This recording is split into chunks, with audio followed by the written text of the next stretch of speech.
So, and I guess if it is the case that this is manifesting itself primarily in internet communities and comments, and it is not spilling over to real world violence or things like that, the best solution to this hopelessness might be you're permitted your hopelessness. Just allow people to have that. Well, they're going to have it whether you permit it or not. So as why opposed not? to trying to intervene, support, change minds, etc.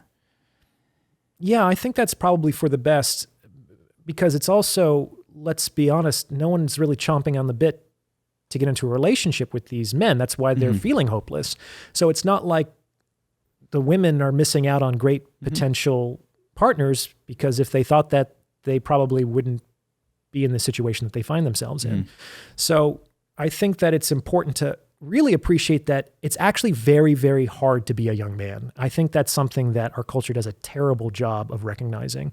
Like, being a 20-year-old man is really, really tough, because you are invisible to women functionally, unless you're really cute, but let's say 80% of guys aren't that. You have no resources, you have no status, you have no game, you have no relationship experience, you have no maturity. How can you take the lead and confidently move the relationship in a certain direction?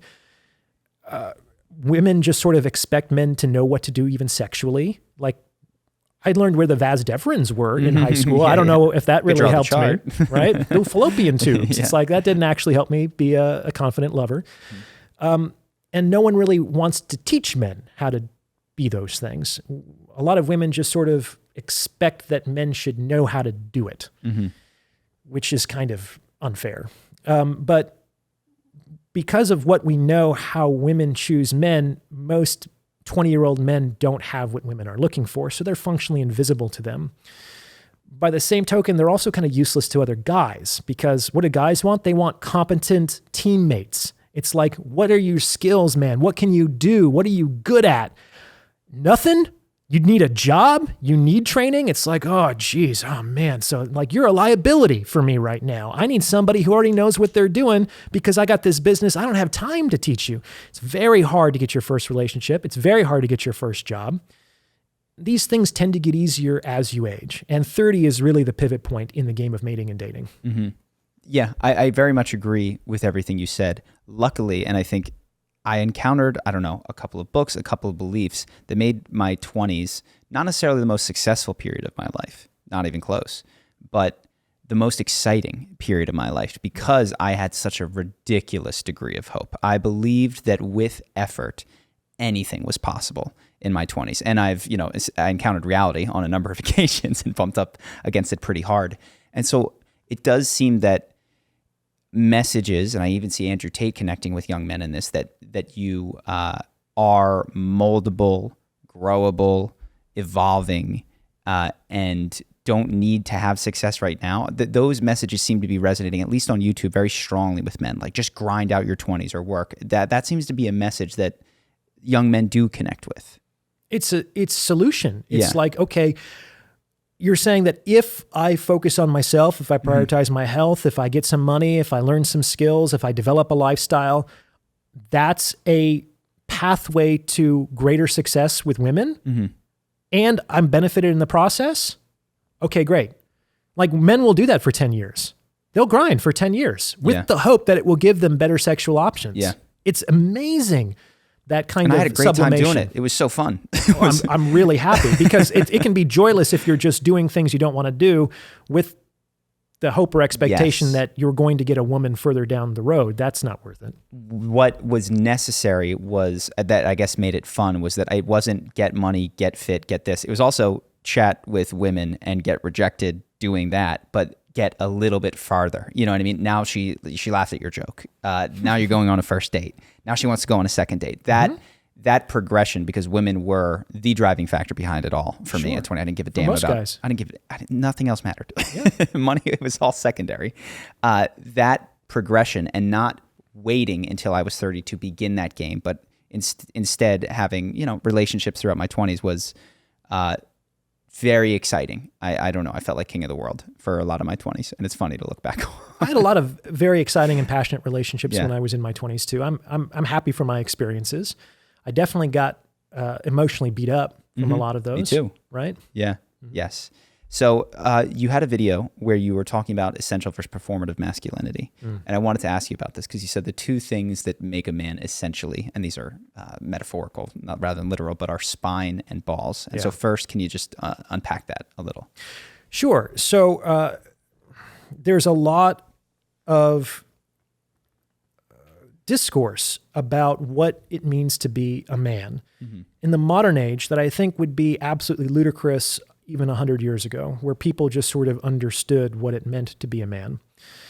And we also know that masculinity is a bit different from femininity in this regard. It's like women become women more or less when they become reproductively viable. It's like they are a full woman. You never hear the insult that you're not a real woman, but you can often hear the insult that you're not a real man.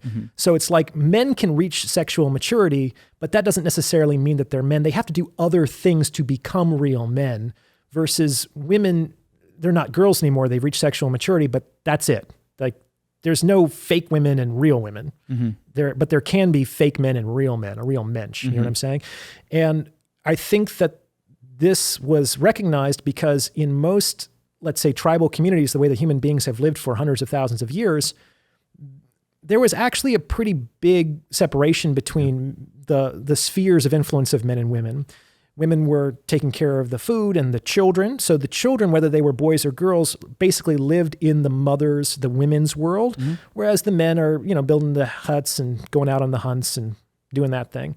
And so girls, they have this seamless trajectory. They stay in that domestic sphere, in that traditional way of life, whereas boys have to be plucked out of it. And they have to encounter some of the harsher truths of reality, and they generally have to do that at like 13 and 14. That's why most coming-of-age rituals happen around that time, bar and bat mitzvahs, for example. And in almost every culture on the planet, there's some sort of rite of passage for men, for boys, that they don't exist for girls. And it's usually having to do with bravery and courage, and often like pain tolerance. Like there's this far out rite of passage that occurs still today in a tribe in the Amazon rain basin, where they make these like mittens out of leaves and fill them with fire ants. Fire ants, exactly. And these are 12, 13-year-old boys, and they have to stick their hands in these mittens for like an hour at a time. And a single bite is enough it's agony, according to the Westerners who have experienced this. And they have to do this not just once, but like 20 times before they're recognized as a man. They have to do this without crying. They have to do this without screaming.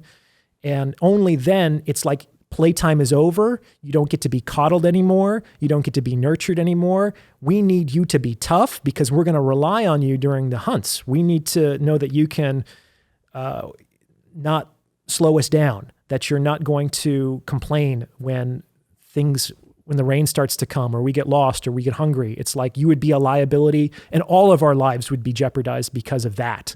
So we need to be sure about you before we take you on in the sphere of men.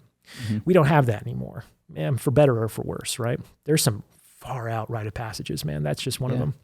So here we are today, and we're trying to figure out what it means to be a man. And we can look back to a few generations ago, and we have some cultural icons like the Marlboro Man. That's a real man. He's got the Stetson hat. He's a cowboy, he's stoic. That's a masculine archetype. We have like a bodybuilder, hyper masculine dude. There's traditional machismo. These are all, I call them performative elements of masculinity because they're behaviors that you can do or not do to communicate a culturally specific form of masculinity. And femininity has its own component. Like femininity differs from, let's say, indigenous community to indigenous community. It even differs from some parts of the industrialized world from the others, right? And it does seem very contextual based on what is needed in that society. Often it's, we need to hunt, we need to get food, and that's going to require pain. But that those rites of passage prepare people to exist in a context. It does, but we're getting further and further away from like those survival subsistence. Exactly. And so I think that performative masculine and femininity, certainly in like Western Europe for the last 300 or 400 years, has really deviated from, let's say, the skill set that might be more biologically encoded into men and women to survive at a more subsistence level of existence. When a society generates enough wealth, there's a certain buffer between the sheer realities of existence and everyday life, such that we don't really have to send the best hunters out for food. If they come back with less food less frequently, we're probably not going to starve, so why not give them the shot at being a hunter, especially if they want to? Like, what's the harm? Do you see? We have more of a buffer. But that also means that our depictions of masculine and femininity can be more divorced, let's say, from necessity. And that's why you have things like, the 3-inch golden lilies in pre-communist China with a foot binding thing. It's like, what does that have to do with survival? But that's a form of femininity that was emergent in a very particular time and place. Or you have African tribes where they elongate the necks and things like that.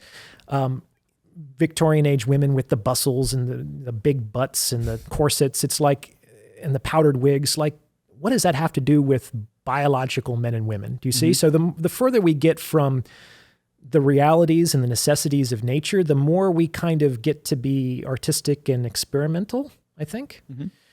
And so there's just a lot of content on social media about how to be a man. And it's like, bench press your body weight, grow a beard, earn money, get a gun, learn to lasso a horse. I mean, it's like, it's basically learn these skills and do these things and you will become a man. And I don't change a tire.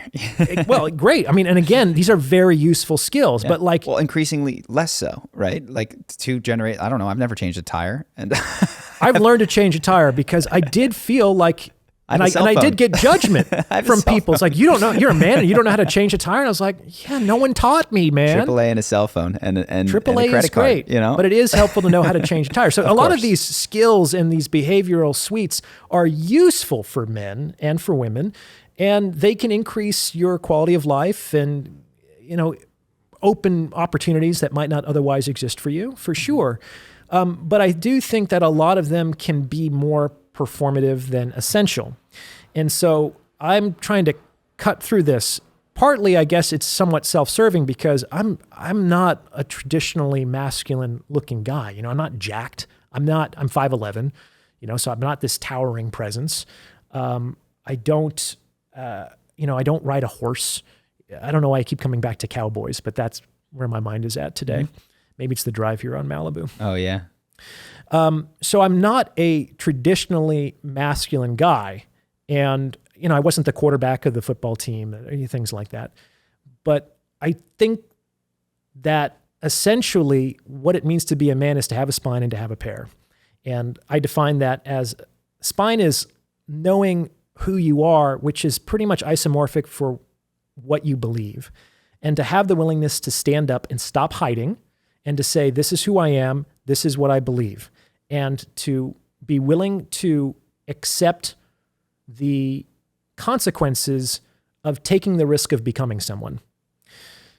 Women can do this too, but we do know that women tend to be more cautious and conventional. There's safety in numbers. Men, the greatest risk about being a man is like not taking a risk. Whereas women can kind of play it safe and will more or less kind of be okay. A lot of guys, if they play it safe, they just get lives of quiet desperation at best, and the world passes them by at worst. So they have to kind of take risks. And a lot of guys are hiding. And our culture certainly doesn't make it safe to come out of hiding if you have certain viewpoints that go against, let's say, the standard media narrative. Let's put it that way. So people are becoming more timid and reticent to say, this is who I am and this is what I believe. But it's absolutely essential. You have to stand up. That's what a spine does. It allows you to, stand erect. And once you stand up on this planet, you cast a shadow, because everything under the sun casts a shadow. And so you have to deal with the consequences of taking the risk of becoming someone. So that's part of it.